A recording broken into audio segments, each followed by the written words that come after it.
लोकतंत्र में भी प्रजा कभी राज नहीं करती। राजा होने की बात सिर्फ भ्रम है, ऐसा माना जाता है।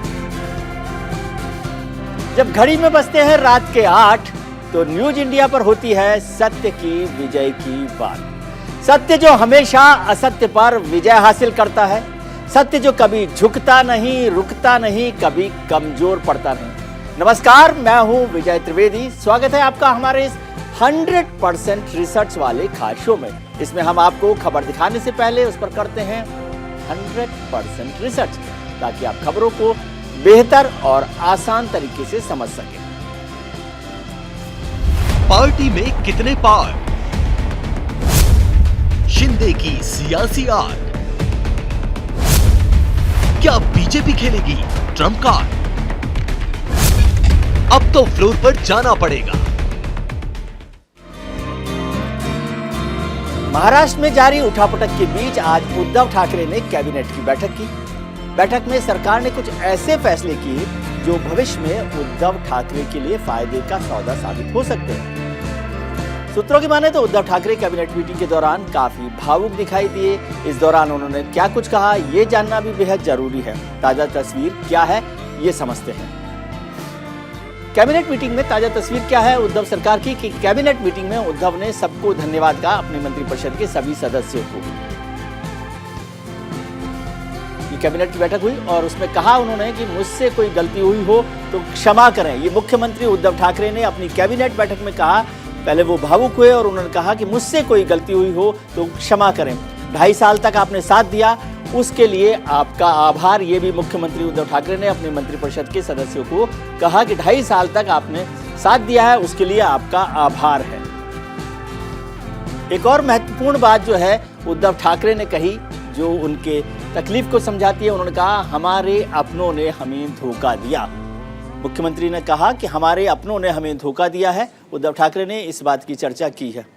इसके बाद वो मुख्यमंत्री जो है जब सीएम ऑफिस गए तो वहां पर उन्होंने अपने स्टाफ को भी आभार व्यक्त किया है।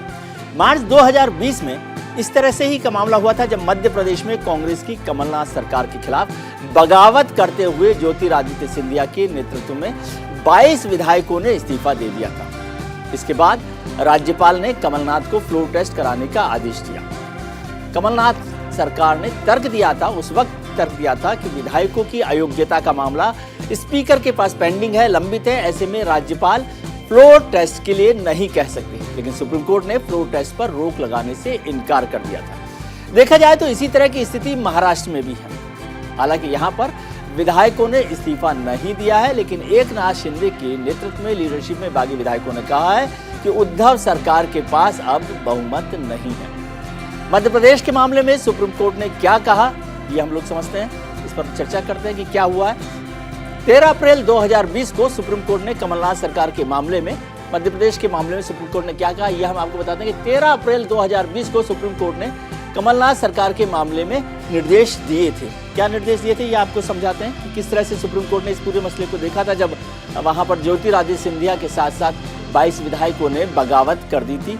सुप्रीम कोर्ट में ये मामला बिल्कुल महाराष्ट्र से जुड़ा हुआ ही है।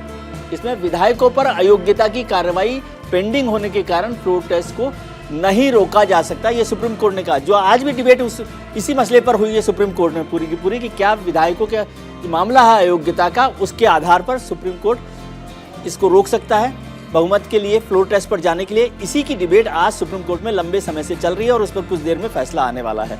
उस मसले पर, मध्य प्रदेश के मसले में, उन्होंने कहा कि मुख्यमंत्री और मंत्रिपरिषद के पास बहुमत है या नहीं, ये जानने के लिए फ्लोर टेस्ट जरूरी है। सुप्रीम कोर्ट ने कहा कि यदि मंत्रिपरिषद के पास या मुख्यमंत्री के पास मेजोरिटी है कि नहीं है, इसका जानने का केवल एक ही रास्ता है, वो फ्लोर टेस्ट। उस समय भी उन्होंने बॉम्बई फैसला, जो सुप्रीम कोर्ट का एक बड़ा फैसला था 9 जन बेंच का, उसका आधार दिया था, उसी को उदाहरण बनाया था।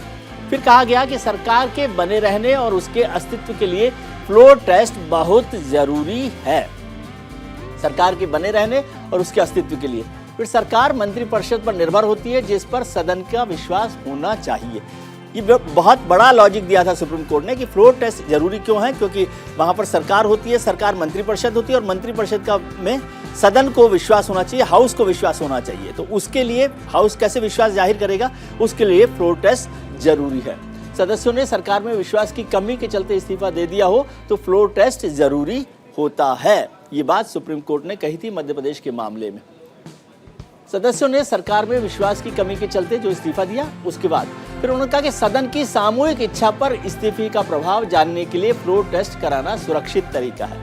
इसमें भी वही बात पर सुप्रीम कोर्ट ने जोर दिया है कि हर तरह से स्थिति को जानने के लिए सुप्रीम कोर्ट ने फ्लोर टेस्ट की बात कही है और कहा कि फ्लोर टेस्ट ही सुरक्षित तरीका है। स्पीकर ने 10वीं अनुसूची के अनुसार दल बदल के केस पर फैसला नहीं किया है। ये 10th शेड्यूल का मामला है जिसमें दल बदल पर फैसला लिया जाता है। 10th शेड्यूल है संविधान का, उसमें किस तरह से दल बदल पर फैसला स्पीकर कर सकते हैं उसकी बात उन्होंने की है। अब बात करें महाराष्ट्र की, तो महाराष्ट्र में जो डिप्टी स्पीकर हैं नरसिंह जरवाल ने, स्पीकर ने 16 बागी विधायकों को अयोग्यता को लेकर एक नोटिस जारी किया था। विधायकों को सोमवार को शाम तक 5:30 बजे तक नोटिस का जवाब देना था। इस बीच वो लोग सुप्रीम कोर्ट चले गए और सुप्रीम कोर्ट ने सोमवार को ही इन विधायकों को जवाब देने के लिए 12 जुलाई तक की मोहलत दे दी। वहीं डिप्टी स्पीकर के मामले पर भी सुप्रीम कोर्ट ने अहम फैसला दे चुका है। डिप्टी स्पीकर के मामले में सुप्रीम कोर्ट का फैसला एक बड़ा फैसला है जिसके बारे में हम चर्चा करते हैं, जो 2015 में अरुणाचल प्रदेश के मामले में चर्चा हुई थी। वहां पर भी ऐसा ही फैसला था जब डिप्टी स्पीकर के मामले में सुप्रीम कोर्ट ने फैसला दिया था। 2015 में अरुणाचल प्रदेश के मामले में सुप्रीम कोर्ट ने अहम फैसला दिया। डिप्टी स्पीकर के विधानसभा सदस्यों के बहुमत से हटाया जा सकता है, यानी विधानसभा के सदस्य यदि उसमें कॉन्फिडेंस नहीं रखते तो उसे हटाया जा सकता है। ये भी मामला करीब करीब महाराष्ट्र का जैसा है, जिसमें महाराष्ट्र में भी डिप्टी स्पीकर के खिलाफ एक नो कॉन्फिडेंस जाहिर किया विधायकों ने। विधानसभा के सभी विधायक डिप्टी स्पीकर की अयोग्यता पर कर सकते हैं मतदान, यानी विधायक जो हैं वो उसको फैसले को तय कर सकते हैं। विधायकों की अयोग्यता से पहले डिप्टी स्पीकर की अयोग्यता पर हो सकती है वोटिंग। ये बहुत महत्वपूर्ण फैसला। आप दोनों चीजों को जोड़कर देखिए, पहले हमने महाराष्ट्र और मध्य प्रदेश की बात की, अब अरुणाचल प्रदेश और महाराष्ट्र की बात कीजिए।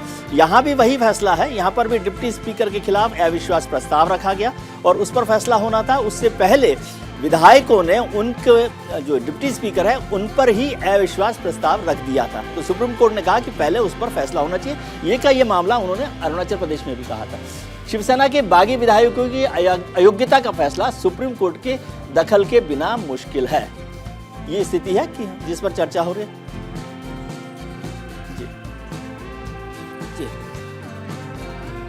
इसी सब पर मसले पर चर्चा करेंगे कि किस तरह से चल रहा है। आज महाराष्ट्र में क्या होगा, कल यदि फ्लोर टेस्ट होता है, सुप्रीम कोर्ट फैसला दे देता है, तो वहां पर पार्टी की पोजीशन क्या होगी, पार्टी किस तरह से बात करेगी। जो उद्धव ठाकरे सरकार है उनके पास कितना बहुमत है, भारतीय जनता पार्टी और शिंदे गुट के पास कितना बहुमत है, ये सब यदि फ्लोर टेस्ट होता है तो उसमें सामने आ जाएगा। अगर हम फ्लोर टेस्ट की बात करें और महाराष्ट्र की विधानसभा की चर्चा करें कि वहां पर क्या हो रहा है, तो देखिए विधानसभा का नंबर गेम। विधानसभा में इस समय 287 सीट है, वैसे कुल मिलाकर 288 सीट है। वहां पर एक सीट खाली है क्योंकि एक विधायक की मृत्यु हो गई है। यदि 287 के हिसाब से देखें, यदि ये वाला नंबर है तो इसमें मेजोरिटी के लिए 144 विधायकों की जरूरत होगी बहुमत के लिए। इस समय शिवसेना के पास 55, उसमें से शिंदे गुट के 39 विधायक निकल जाते हैं। शिवसेना के पास 55 विधायक थे, तो उद्धव ठाकरे के साथ ऐसा माना जाता है कि सिर्फ 16 विधायक रह गए हैं। अब इससे आगे बढ़े हम, तो यहां देखते हैं कि सरकार के साथ शिवसेना के 16 विधायक, 55 में से 16 रह गए हैं, एनसीपी के 53, कांग्रेस के 44 और अन्य 12 हैं।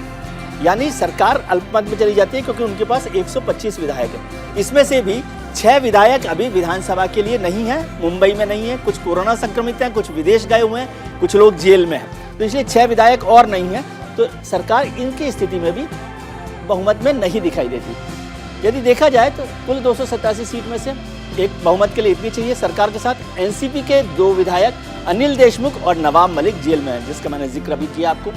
दोनों विधायक वोट नहीं कर पाए, तब तक एनसीपी के 51 विधायक बचेंगे। हालांकि ये भी एक पिटीशन वहां पर है सुप्रीम कोर्ट में नवाब मलिक की और अनिल देशमुख की, कि उस पर भी उनको फैसला करना कि यदि फ्लोर टेस्ट के लिए क्या वो वोट डाल सकते हैं या नहीं डाल सकते। अगर उनको नहीं डालना है तो फिर 2 विधायक और कम हो जाएंगे। तो इस समय सरकार के पास यदि वो 2 विधायक नहीं डालते तो 123 रह जाएंगे, यानी 125 से भी कम हो जाएंगे 2 विधायक। और जैसा इस ग्राफिक में नहीं है, लेकिन वहां पर कोर्ट में चर्चा हुई कि 2 विधायक कोरोना संक्रमित हैं और 2 विधायक जो उद्धव सरकार के साथ हैं वो विदेश पर हैं, तो और 4 लोग कम हो सकते हैं। अब इधर देखें विधानसभा में सरकार के खिलाफ क्या स्थिति है।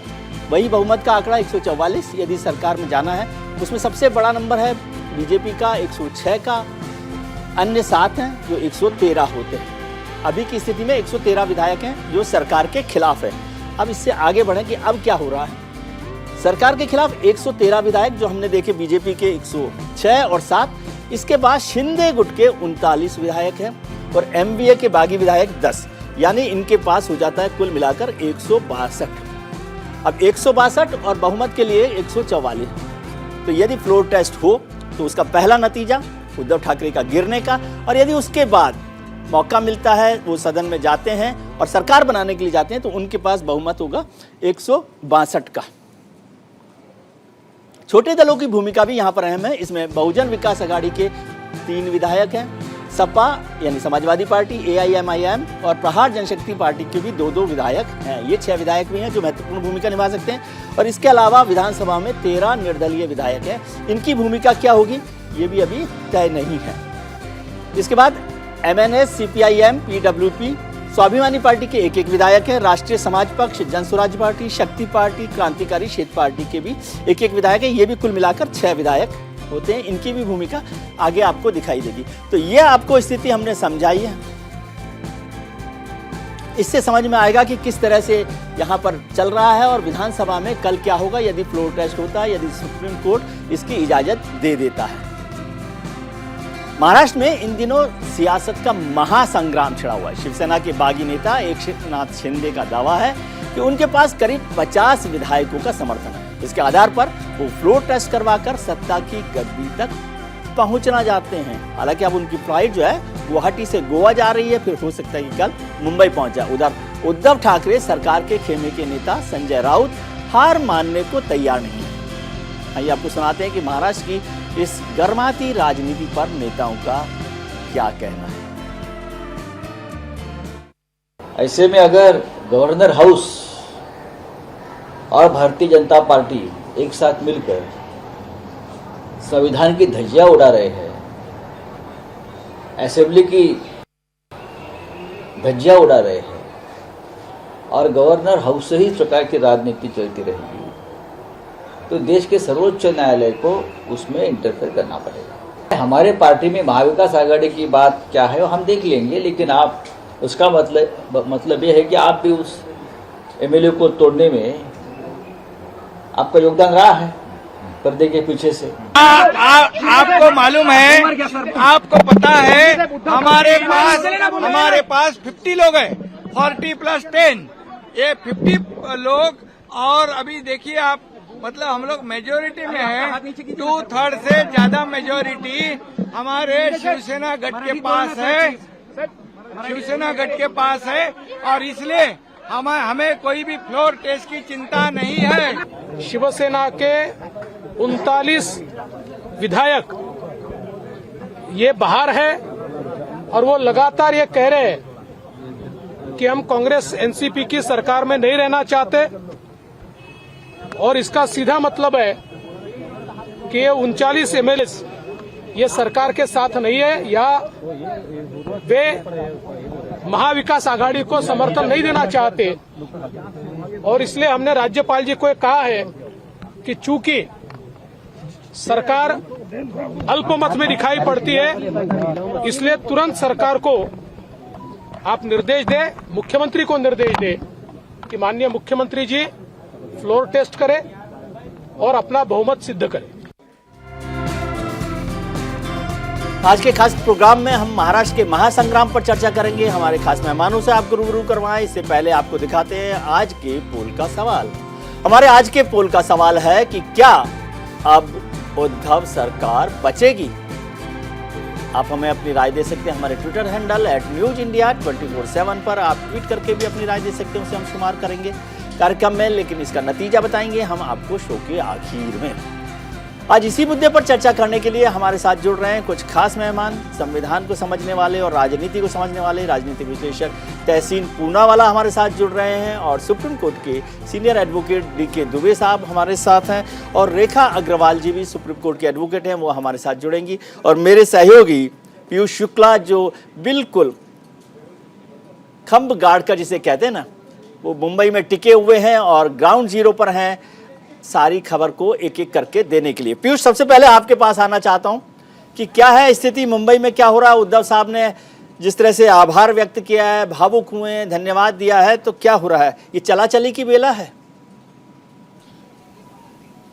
सर, मैं एक चीज़ यहाँ पे कहना चाहूँगा कि यही रात अंतिम, यही रात भारी, और शायद ये बात उद्धव ठाकरे को अच्छी तरह से मालूम है और इसीलिए उनके जो सहयोगी थे उन्होंने भी ये 2.5 साल तक जो सत्ता में हम साथ रहे और हमने सहयोग किया, और दूसरी तरफ से शिवसेना की तरफ से भी यही बात आई कि जिस तरह से सहयोग मिला है और ये सहयोग लगातार जारी रहेगा। तमाम ऐसी भावुक मैसेज और देने की कोशिश की गई है और इससे एक चीज़ साफ जाहिर है कि कल जब फ्लोर टेस्ट होगा, अगर सुप्रीम कोर्ट का फैसला आता है कि कल फ्लोर टेस्ट होगा, तो जाहिर सी बात है कि अब उद्धव ठाकरे के पास संख्या बल नहीं है। ये उनको पहले से मालूम था। उन्होंने जितनी कोशिश करनी थी वो सारी कोशिशें कर ली हैं और उन कोशिशों के बाद नतीजा उनका ढाक के 3 पात ही रह गया है। फिलहाल मैं राजभवन पर खड़ा हूं और राजभवन में ये सूचना आ रही थी बार बार, राजभवन की तरफ आ सकते हैं उद्धव ठाकरे मुलाकात करने राज्यपाल से, लेकिन अभी चूंकि कोर्ट की कार्रवाई चल रही है, कोर्ट का अभी कोई वर्डिक्ट नहीं आया है, जब तक नहीं आएगा तब तक शिवसेना की तरफ से कोई अगला स्टेप क्या होगा ये नहीं उठाया जा सकता है। लेकिन ये तो तय है कि अब राजनीति का केंद्र जो है वो राजभवन बन चुका है, क्योंकि राजभवन की चर्चा सुप्रीम कोर्ट तक पहुंच चुकी है। आपकी इस खबर को क्या मैं मैसेज की तरह से समझूं कि उद्धव ठाकरे आज रात को राजभवन में मुलाकात करने वाले हैं राज्यपाल से? अभी तक जो सूत्र हैं वो ये बता रहे हैं कि उद्धव ठाकरे अगर फैसला पक्ष में नहीं आया तो हो सकता है राज्यपाल से मुलाकात करने आए, लेकिन अभी ये पुष्ट नहीं है। दूसरा, भारतीय जनता पार्टी अपनी किलेबंदी करने में लग गई है। भारतीय जनता पार्टी इस वक्त मुंबई में अपने विधायकों और पार्टी के नेताओं के साथ एक बड़ी बैठक कर रही है, कल की रणनीति पर मंथन कर रही है, ताकि कल जब उनके सारे विधायक पहुंच चुके हैं, पहुंचे तो क्या भारतीय जनता पार्टी के सारे विधायक मुंबई पहुंचे? सारे विधायक जी, लगभग भारतीय जनता पार्टी के सारे विधायक मुंबई पहुंच गए हैं। 2-4 विधायक ऐसे हैं जो मुंबई पहुंचने वाले हैं, अब से थोड़ी देर बाद वो भी मुंबई पहुंच जाएंगे। तो कुल मिलाकर भारतीय जनता पार्टी ने अपनी तैयारी पूरी कर ली है, चूंकि भारतीय जनता पार्टी ने पहले ही मैसेज ड्रॉप करा दिया था कि 29 तारीख 11 बजे तक सभी विधायक पहुंचे। तो देर शाम तक सभी विधायक लगभग पहुंच गए, क्योंकि 7 बजे से मीटिंग थी इनकी। ठीक है, पीयूष आपके पास लौटेंगे, यदि कोई और अपडेट आपको मिलता है तो आप हमें तुरंत बताएं। तहसीन पूनावाला साहब और डीके दुबे साहब हमारे साथ जुड़े हुए हैं। दुबे साहब, आपके पास आता हूं संविधान की स्थिति को समझने के लिए, लेकिन राजनीति की स्थिति तहसीन साहब को समझाइए, क्या हुआ ये सब गड़बड़? ये टाइटैनिक जो था कैसे डूब रहा है?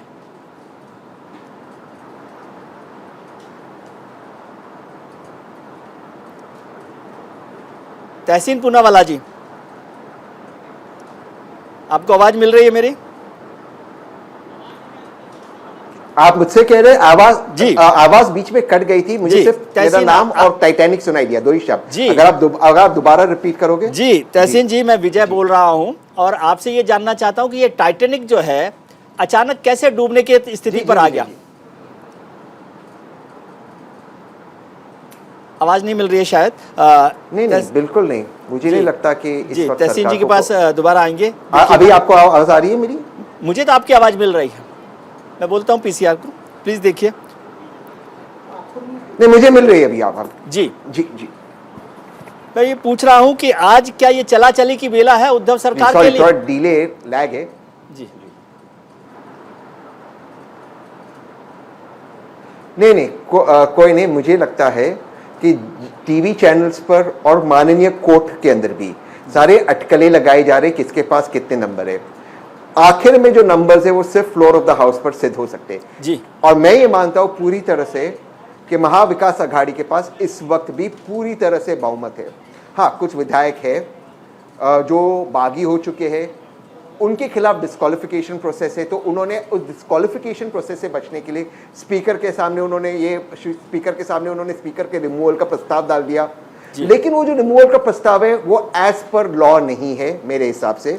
मामला इस वक्त माननीय सुप्रीम कोर्ट में स्पीकर का मामला और डिस्क्वालिफिकेशन का मामला वहां पर पेंडिंग है, और जब तक वो मामला पेंडिंग है फ्लोर टेस्ट नहीं हो सकता। मैं ये पूरी तरह से मानता हूं with due respect to the governor कि गवर्नर एक पॉलिटिकल भूमिका निभा रहे, वो पूरी तरह से कॉन्स्टिट्यूशनली रॉन्ग है, गलत है, और वो गवर्नर की भूमिका नहीं भारतीय जनता पार्टी के एजेंट की भूमिका निभा रहे हैं। तहसीन साहब, मैं इस पर कमेंट नहीं करता, लेकिन आपके आरोप को सही भी मानूं तो उस आरोप को आप गलत साबित कर सकते थे फ्लोर टेस्ट के लिए तैयार होकर। आप फ्लोर टेस्ट पर साबित कर देते, गवर्नर को गलत साबित कर देते कि आपके पास बहुमत है। और मैं जी बिल्कुल, लेकिन फ्लोर टेस्ट बुलाने का जो विवेक है, governor has to act on the aid and advice of the council of ministers. उनको सिर्फ और सिर्फ सीएम और काउंसिल ऑफ मिनिस्टर्स के एड और एडवाइस पे काम करना चाहिए। वो नहीं करे, वो उनकी मर्जी है, लेकिन क्या वो लीडर ऑफ ऑपोजिशन के विवेक पे काम कर सकते हैं? ये तो ऐसे ही हो गया। मैं एक उदाहरण के तौर पे की बात करता हूं कि सोनिया जी या अधीर रंजन चौधरी जो कांग्रेस की लीडर है हाउस में, वो गए राष्ट्रपति जी से मिले और राष्ट्रपति जी ने अचानक मोदी जी को बुलाया, कहा कि आप कल सुबह पार्लियामेंट बुलाइए और आपके बहुमत सिद्ध कीजिए। जी सर देखिए, आपको नो कॉन्फिडेंस मोशन डालना होगा। मैं थर्ड पर्सन में बात कर रहा हूं, मैंने तो अपना बहुमत सिद्ध किया, तभी तो आपने मुझे स्वेर इन किया है। तो आप तो कॉन्फिडेंस, तहसीन जी मैं आपके पास आऊंगा। विपक्ष ने नो कॉन्फिडेंस लाया, वो नहीं लाया, उन्होंने गवर्नर को एडवाइस दिया, गवर्नर ने फ्लोर टेस्ट बुला दिया। ऐसे तो नहीं हो सकता है। दुबे साहब, डीके दुबे साहब हमारे साथ जुड़े हुए हैं, सुप्रीम कोर्ट के एडवोकेट हैं, सीनियर एडवोकेट हैं, संविधान के विशेषज्ञ हैं। दुबे साहब, आप कैसे देख रहे हैं इस पूरी संवैधानिक व्यवस्था को, और अभी जो चल रहा है कानूनी व्यवस्था, आपको क्या संभावना दिख रही है? देखिए, जब सुप्रीम कोर्ट डिसीजन देता है तो सदैव से उसका एक अपना फार्मूला है, एस्टैब्लिश्ड प्रिंसिपल होता है। जी। हमने 1994 से लेकर अब तक लगभग 15 से 20 डिसीजंस हैं। उन डिसीजंस में अगर ये मैटर फिट बैठता है तो उसके अनुसार जजमेंट होता है जी। अब अगर कोई नई एनामली आती है तो उसमें एक कदम आगे बढ़ता है। मैं कहना चाहता हूं कि बोम्बई केस को रेफरेंस हाँ, मुंबई 1994 में सबसे पहले मुंबई केस में ये फ्लोर टेस्ट का फॉर्मूला आया जी। उसके बाद आपको याद होगा इमीडिएट ऑर्डर कर दिया गया था कल्याण सिंह के मामले में जी, कि भाई कल्याण सिंह और जगदम्बिका पाल वाले मामले में कहा था फ्लोर टेस्ट करवा कर आइए और फ्लोर पर जाइए। 2005 में झारखंड का जजमेंट आया। अभी नवाब तुर्की की जब सरकार वहां अरुणाचल में बनी तब केस अरुणाचल में तब केस आया। फिर जो रिसेंट 2 जजमेंट हैं वो एक येदुरप्पा का जजमेंट है जो कर्नाटक का था, जहां प्रोटेम स्पीकर भी सुप्रीम कोर्ट ने अपॉइंट कर दिया था और बोला सीनियर मोस्ट से करवाइए जाके। और दूसरा जो अभी आपने रेफरेंस दिया शिवराज सिंह जी वाला जजमेंट है जिसमें इसी तरह की एनामली थी और इसी तरह की एनामली में स्पीकर वहां ये एंटी डिफेक्शन का कानून पर उनको डिसीजन लेना था और सुप्रीम कोर्ट ने साफ कहा था कि आपको फ्लोर टेस्ट पर फ्लोर पर जाकर डिसाइड करना होगा और विधायक क्या करना चाहते हैं क्या नहीं करना चाहते हैं या आप मत डिसाइड, ये फ्लोर पर जाकर डिसाइड होने दे। तो अभी तक के जो जजमेंट हैं उनमें अगर फ्लोर टेस्ट का ऑर्डर गवर्नर ने पहले कभी किया है जी तो उस टेस्ट में उसको प्री पोल किया है सुप्रीम कोर्ट ने, कभी उसको मना नहीं किया क्योंकि ये एक सेटल्ड फॉर्मूला है कि सरकार रहेगी कि नहीं रहेगी ये फ्लोर पर तय होगा। तो अभी तक के जो जजमेंट्स हैं उसमें येदुरप्पा के जजमेंट में तो 24 घंटे के अंदर फ्लोर टेस्ट करवाने का ऑर्डर कर दिया था जी। तो लेकिन उस समय तो विधानसभा चल रही थी ना दुबे साहब। मैं एक चीज जानना चाहता हूं, जो तहसीन साहब ने सवाल उठाया कि गवर्नर ने जो फडणवीस साहब या लीडर ऑफ अपोजिशन के कहने पर हाउस बुलाया, क्या आप इसे राज्यपाल के विवेक से अलग समझते हैं? नहीं, देखिए, राज्यपाल अगर जिस समय ये कॉन्स्टिट्यूशन में भी इसकी व्यवस्था है, जब ये कहा गया है जब सरकार की अल्पमतता पर प्रश्न हो, जब उसके बहुमत पर प्रश्न हो, तब काउंसिल ऑफ मिनिस्टर से वो सलाह नहीं लेता है जी। बाकी सभी मामलों में काउंसिल ऑफ मिनिस्टर की सलाह लेने के लिए वो बाध्य है, बिना काउंसिल ऑफ मिनिस्टर की सलाह के वो कोई डिसीजन नहीं ले सकता। लेकिन जब बहुमत की बात आती है तो उस समय वो अपने विवेक का इस्तेमाल करता है। आवश्यक नहीं है कि काउंसिल ऑफ मिनिस्टर के डिसीजन उसके साथ हो। बिल्कुल, बहुत स्पष्ट तरीके से आपने उसमें उत्तर देने दीजिए जी, बहुत स्पष्ट तरीके से बात समझाई। तहसीन साहब, आपके पास मैं आता हूं, छोटा सा ब्रेक का वक्त है, ब्रेक के बाद लौटेंगे, फिर आप ही से बात शुरू करेंगे। ब्रेक का वक्त है, लेकिन महाराष्ट्र के महासंग्राम पर हमारा विद्वत पैनल इस पर चर्चा कर रहा है, इसलिए आप कहीं मत जाइएगा, तुरंत लौटकर आते हैं।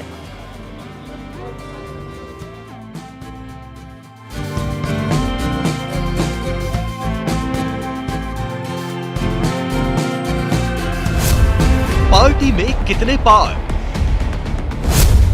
शिंदे की सियासी आर्ट, क्या बीजेपी खेलेगी ट्रम्प कार्ड? अब तो फ्लोर पर जाना पड़ेगा। ब्रेक के बाद आपका स्वागत है एक बार। महाराष्ट्र संकट पर, महाराष्ट्र के राजनीतिक संकट पर हम चर्चा कर रहे हैं, लेकिन एक बड़ी खबर अभी आ रही है कि फ्लोर टेस्ट पर सुप्रीम कोर्ट में चर्चा पूरी हो गई है। जो बहस चल रही थी उस पर चर्चा पूरी हो गई है और सुप्रीम कोर्ट ने फैसला सुरक्षित रखा है।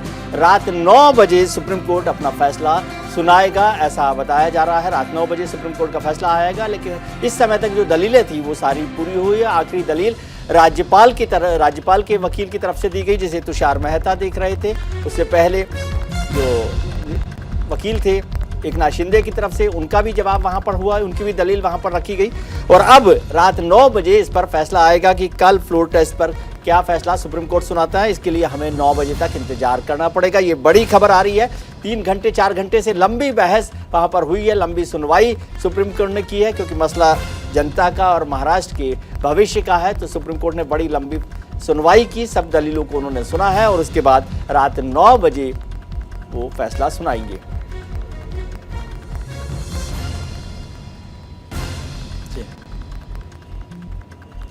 जी हमारे साथ खास मेहमान जुड़े हुए हैं। एडवोकेट डीके दुबे साहब जुड़े हुए हैं, तहसीन पूनावाला जुड़े हुए हैं और रेखा अग्रवाल सुप्रीम कोर्ट की एडवोकेट, वो भी हमारे साथ जुड़ रही हैं। तहसीन पूनावाला को राजनीतिक व्यस्तताएं हम समझते हैं उनकी, इसलिए मैं चाहता हूं कि उनको एक बार पहले उनका कमेंट ले लें, फिर हम उनको चाहेंगे कि वो अपनी व्यस्तताओं को आगे बढ़ाएं। तहसीन, आप कुछ कमेंट करना चाह रहे थे और अब जो फैसला आने वाला है उस पर। जी जी, मैं दो या तीन चीज़ काउंटर करना चाहता था। सबसे पहले लगातार मध्य प्रदेश का उदाहरण दिया जाता है और अरुणाचल प्रदेश का उदाहरण दिया जाता है। जो नाबाम रेबिया जजमेंट है, जो अरुणाचल प्रदेश का जजमेंट है, वो कहीं पर भी फ्लोर टेस्ट के बारे में नहीं है।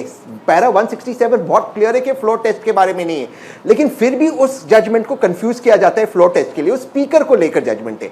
अब हम आते हैं स्पीकर के प्रोसेस के ऊपर, क्योंकि उसमें 3 अलग अलग बातें बताई गई। एक महाराष्ट्र का प्रोटेम स्पीकर जो सुप्रीम कोर्ट ने ऑर्डर, एक कर्नाटक का प्रोटेम स्पीकर सुप्रीम कोर्ट ने किया था, और महाराष्ट्र का वहां पर स्पीकर नहीं थे, सॉरी कर्नाटक का, मैं कर्नाटक का कह गया था, जहां पर कर्नाटक के अंदर प्रोटेम स्पीकर अपॉइंट किया गया था। कर्नाटक के अंदर स्पीकर या डेप्यूटी स्पीकर नहीं था उस वक्त। स्पीकर के अगेंस्ट ऑलरेडी मोशन निकल चुका था और हाउस सेशन में था। यहां पर हाउस सेशन में एक इंटेंशन बताया गया डेप्यूटी स्पीकर को निकालने के लिए। Intention cannot be a ground to remove the deputy speaker. अगर आपको निकालना है डेप्यूटी स्पीकर को, आपको हाउस के अंदर आना होगा। हाउस उस वक्त सेशन के अंदर नहीं था, आपका पूरा प्रोसेस ही आपने पूरा नहीं किया, तो कर्नाटका डज नॉट अप्लाई। दूसरी चीज, मध्य प्रदेश के अंदर स्पीकर पर आरोप था कि स्पीकर फैसला ले ही नहीं रहे, स्पीकर डीली डैलिंग कर रहे। यहां पर स्पीकर फैसला लेने वाले थे, ये इनका आरोप है, जो बागियों का आरोप है। स्पीकर का हाथ सुप्रीम कोर्ट ने रोका है। मैटर सब जुडिस है सुप्रीम कोर्ट में। जब आपने स्पीकर का हाथ बांधा है, तो फिर जिन लोगों के खिलाफ आपने हाथ बांधा है, उनको वोट करने का अधिकार आप कैसे दोगे? मान लो उन लोगों ने वोट किया, इसके बाद स्पीकर ने डिसीजन लिया कि डिस्क्वालीफाई होते, मान लो, तो फिर क्या एक इलेक्शन के अंदर जो व्यक्ति मर चुका है, क्या इलेक्शन कमीशन उसके वोट को स्वीकार कर सकता अगर वो रोल्स पे नहीं है? This can not happen. ठीक है, इस पर सारी चर्चा सुप्रीम कोर्ट ने, इस पर सारी डिबेट हुई है कर रहे कि जो हमें सूट कर रहा है वहां से पिक एंड चेरी करेंगे। जी तहसीन, इस पर सारी डिबेट हुई है। मैं आपकी तारीफ करूंगा कि जिस मुख्यमंत्री ने अपनी सो कॉल्ड आखिरी कैबिनेट में भी आपकी बात नहीं सुनी, औरंगाबाद और उस्मानाबाद को लेकर, फिर भी आपने उनके लिए बहुत अच्छी सी दलील दी है। हमारी तरफ से बहुत शुभकामनाएं हैं आपको, बहुत शुक्रिया आपको कि आपने वक्त निकाला। Thank you sir. जी, दुबे साहब और रेखा अग्रवाल जी हमारे साथ जुड़ी हुई हैं। दुबे साहब, आपके पास आऊँ, रेखा जी से कुछ समझना चाहता हूँ। रेखा जी, आप कैसे देख रही हैं? फैसला तो 9 बजे आने वाला है, लेकिन आपको क्या संभावना दिखती है?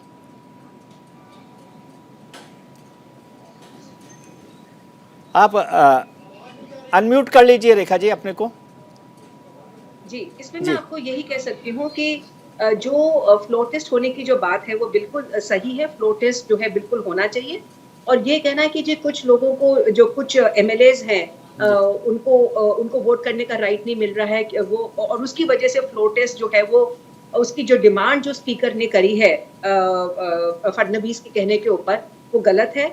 तो मैं इस बात से एग्री नहीं करती। और मेरा इसमें यही कहना होगा कि अगर फ्लोर टेस्ट होता है तो गवर्नर को पूरी पावर है ऐसी सिचुएशन के अंदर। पहले भी हुआ, ऐसी बात नहीं कि पहली बार ये ऐसी सिचुएशन अराइज हुई है। और इस तरह के जो एमएलएज जो हैं, जो बागी एमएलएज हैं, अगर उनको एमएलएज को बागी डिक्लेयर कर दिया है, तो उसके बावजूद भी जो फ्लोर टेस्ट अगर नहीं होगा, बहुत सिंपल बात है, ये एक मैथमेटिक्स की बात है अगर जब तक जो पार्टी अपनी जो सुप्रीमेसी को शो नहीं कर पाती और ये नहीं शो कर पाती कि मेरे पास कितने एमएलएस का सपोर्ट है, तो वो कौन जो है, कौन सी पार्टी जो है अपनी सरकार को चलाने का दावा करती है, इस बात का फैसला जब तक फ्लोर टेस्ट नहीं होगा तब तक हो ही नहीं सकता।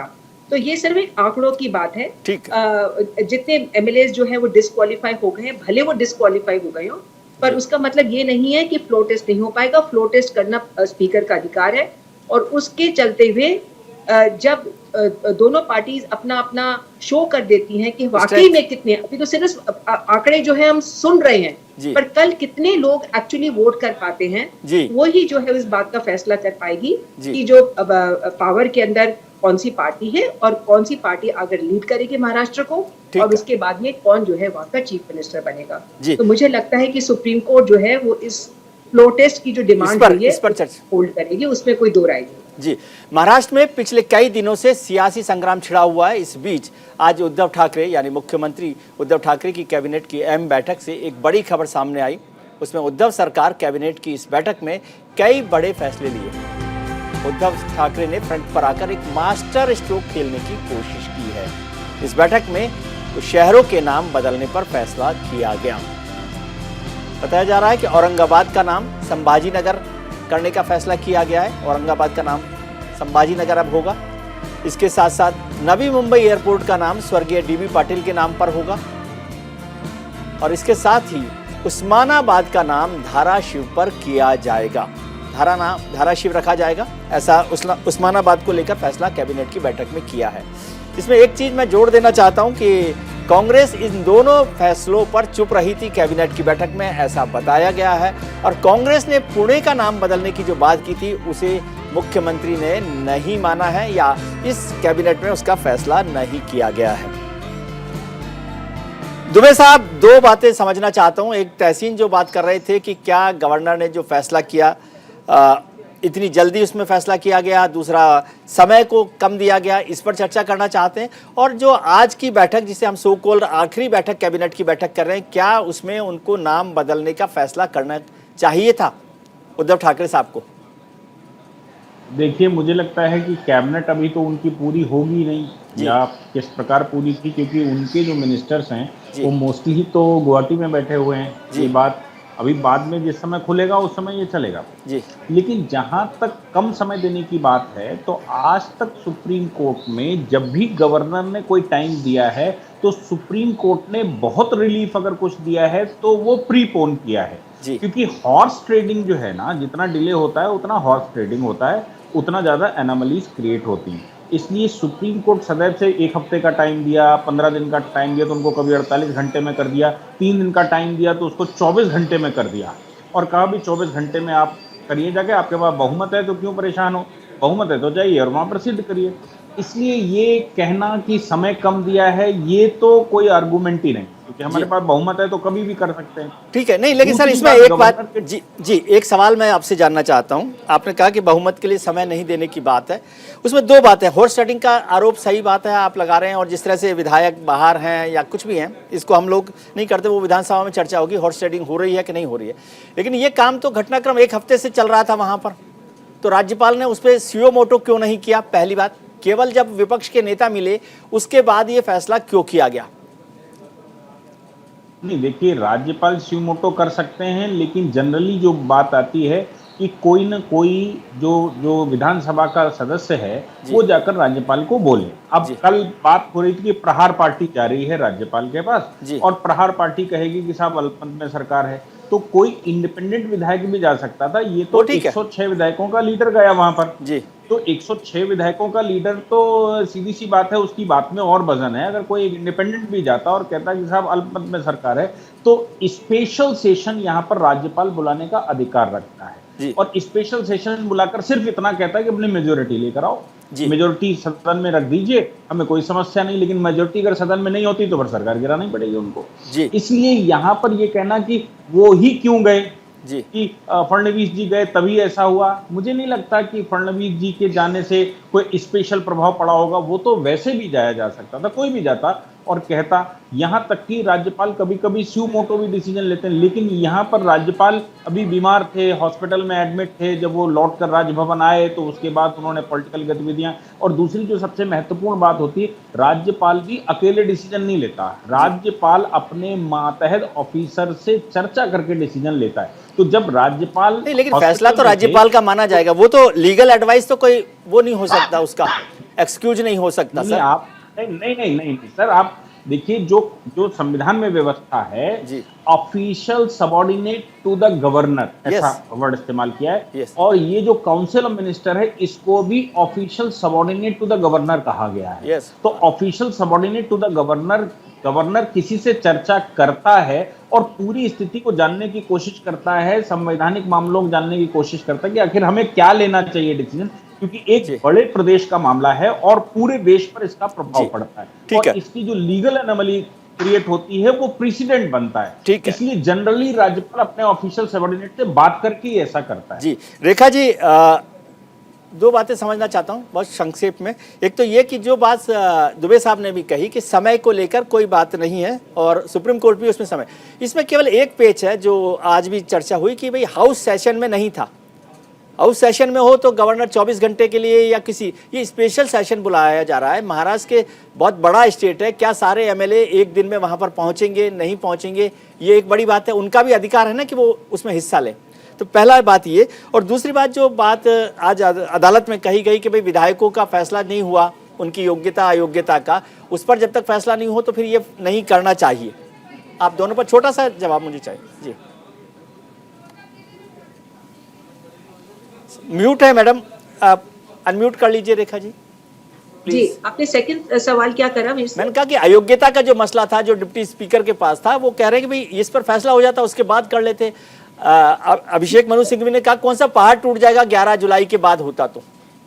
नहीं, मेरे हिसाब से तो पहाड़ ही टूटेगा, क्योंकि जब तक सत्ता के अंदर कोई पावर नहीं आती है और जब तक कोई कंट्रोल नहीं लेता, अभी स्टेट के अंदर चीफ मिनिस्टर कौन है, महाराष्ट्र राज्य का चीफ मिनिस्टर कौन है, ये हमें अभी नियुक्त करना जरूरी है। तो इसी बात को ध्यान में रखते हुए कि राज्य जो है वो बिना राजा के नहीं हो सकता, तो एक राजा को हमें अपॉइंट करना बहुत ज्यादा जरूरी है। उसी लिए जो जी हेलो जी, आपको आवाज आती मेरी? जी मिल रही है, आपकी आवाज मिल रही है। तो उस सिचुएशन को देखते ही जो स्पीकर ने डिमांड करी है कि प्रोटेस्ट करा जाए, वो उस अर्जेंसी को देखते हुए करी है। तो ये जो कहना कि कौन सा पहाड़ टूट पड़ेगा, इससे मैं एग्री नहीं करती। हमें चीफ मिनिस्टर तो अपॉइंट करना ही पड़ेगा। जी बहुत शुक्रिया आपका दुबे साहब, आपका भी बहुत शुक्रिया। रेखा जी आपका भी बहुत शुक्रिया कि आपने हम लोगों का ज्ञानवर्धन किया। फैसला तो सुप्रीम कोर्ट को देना है, जिसके लिए हमें 9 बजे तक इंतजार करना है। उसके बाद तय होगा कि कल क्या भविष्य होगा महाराष्ट्र का, महाराष्ट्र विधानसभा का।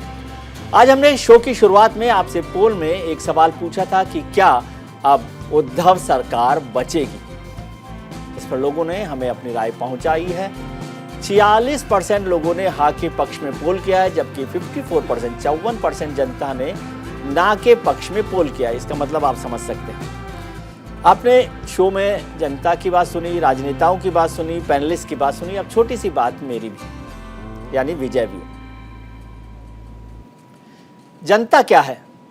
एक भेड़ है जो दूसरों की ठंड के लिए अपनी पीठ पर ऊन की फसल ढो रही है। अक्सर लोकतंत्र में सरकार जनता की बना करती है। बेचारी जनता को लगता है कि सरकार किसी पार्टी की बनी है, इसलिए सरकार किसी भी पार्टी की क्यों ना बने, जनता के पार्ट यानी हिस्से का हमेशा ध्यान रखना चाहिए। वरना सरकार 2.5 साल क्या 2.5 दिन भी नहीं चल पाएगी। क्योंकि जब कोई नई सरकार पावर में आती है तो जनता की उम्मीदें बढ़ जाती हैं। उन्हें लगता है कि टूटी फूटी सड़कें दुरुस्त हो जाएंगी, अस्पतालों की हालत चुस्त हो जाएगी, बेस्ट की बसों में अब भीड़ कम मिलेगी, लोकल ट्रेनों में भी अब सीट मिलने लगेगी।